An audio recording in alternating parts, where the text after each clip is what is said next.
మేడి చెట్టు. ఈ మేడి చెట్టు మనందరికీ తెలిసిన చెట్టేనండి. మేడిపండు చూడ మేలిమయ్యుండు, పొట్ట విప్పి చూడ పురుగులుండు అని సామెత చిన్నప్పటి నుంచి మనందరం వింటూనే ఉన్నాం. ఈ మేడి చెట్టుతోటి మనం చానా రకాలుగా గృహ చికిత్సలు అంటే కొన్ని కొన్ని వ్యాధులకు గృహ చికిత్సలు అంటే మన ఇంట్లోనే ఔషధాలని తయారు చేసుకొని, వాడుకొని వాటి నుంచి బయటపడవచ్చునండి. అలాంటి వాటిల్లో ముఖ్యమైనది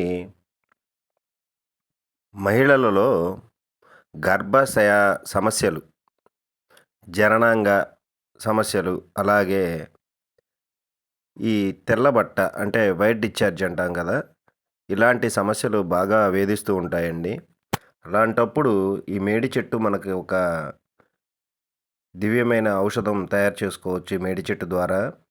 ఈ మేడి చెట్టు బెరడుని సేకరించి నీడలో ఆరబెట్టి, దంచి, పొడి చేసి అంటే రోట్లో పొడి చేసుకోవచ్చండి. ఒకవేళ మీకు కుదరని పక్షంలో మిక్సీలో అయినా ఏసుకోవచ్చు.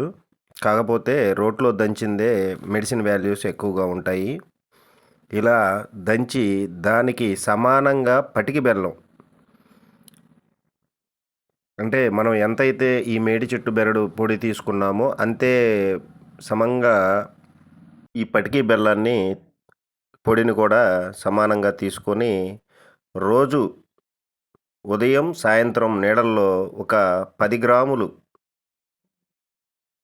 కలుపుకొని తీసుకోవచ్చండి. లేదా తేనెలో గూడా తీసుకోవచ్చు. ఇలా తీసుకుంటూ ఉంటుంటే ఈ మహిళలలో ఈ గర్భాశయ సమస్యలు, జననాంగ సమస్యలు, అలాగే తెల్లబట్ట సమస్యలు ఇలా అన్నీ తొలగిపోతాయి. ఇలాంటిదే మరొక సమస్య మహిళల్లో అధిక ఋతుస్రావం. ఈ మధ్య కాలంలో ఈ అధిక ఋతుస్రావాలు ఎక్కువగా మహిళలని వేధిస్తున్నాయండి. దీనికోసం మనం మేడిపండ్ల రసాన్ని అంటే పచ్చి మేడిపండ్ల రసాన్ని ఒక 60 ఎంఎల్ అంటే 60 ఎంఎల్ అంటే మనకి ఒక పెద్ద టేబుల్ స్పూను 50 ఎంఎల్ దాకా వస్తుందండి. అలాగా దాన్ని బట్టి మనం ఒక 60 ఎంఎల్ సుమారుగా తీసుకొని దానికి ఒక టేబుల్ స్పూన్ తేనె కలిపి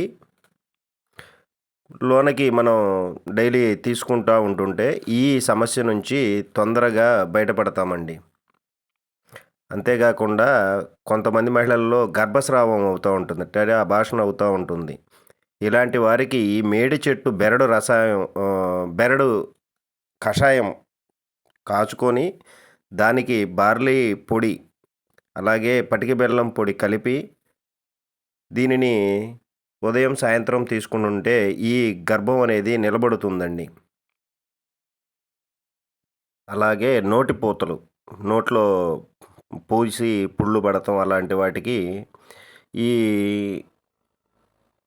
మేడి చెట్టు బెరడు కషాయం అంటే సుమారుగా బెరడు తీసుకొని ఒక అర లీటర్ నీళ్లు కలిపితే పావు లీటర్ నీళ్లు మిగిలేదాకా మరగబెట్టి ఆ వచ్చిన కషాయాన్ని తీసుకొని దానికి ఒక 3 గ్రాముల పొంగించిన పటిక ఇది పటిక బెల్లం కాదండి. పటిక అలం.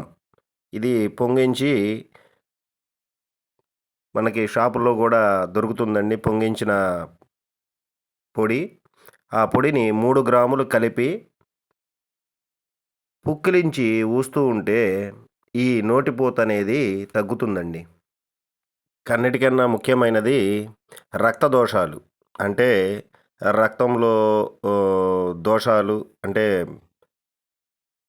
బ్లడ్ ఇన్ఫెక్షన్లు, అలాగే రక్తం తగ్గటం ఇలాంటి సమస్యలన్నిటికీ ఈ మేడి పండ్లు బాగా ఉపయోగపడతాయండి.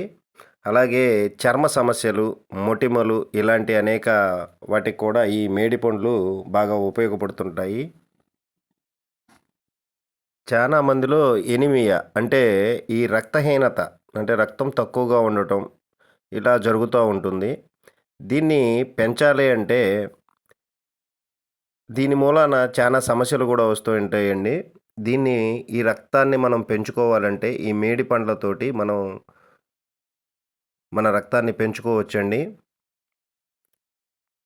మేడి పండ్లను తెచ్చుకొని ముక్కలుగా చేసి నీడలో ఆరబెట్టి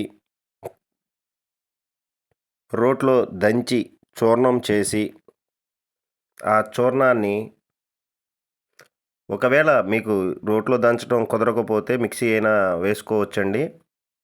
ఆ చూర్ణాన్ని ఈ చూర్ణం ఏ మోతాదులో మనం తీసుకుంటే అంతే మోతాదులో పటికి బెల్లం కూడా చూర్ణాన్ని కూడా తీసుకొని రెండిటిని కలిపి గాజు సీసాలో భద్రపరుచుకొని ప్రతిరోజు ఉదయం సాయంత్రం 10 గ్రాముల చొప్పున తేనెతో కానీ నీళ్ళతో కానీ పాలతో కానీ ఎలాగైనా కానీ తీసుకుంటే ఈ రక్తహీనత నుంచి రక్త దోషాల నుంచి అలాగే రక్త శుద్ధి కూడా జరుగుతుందండి.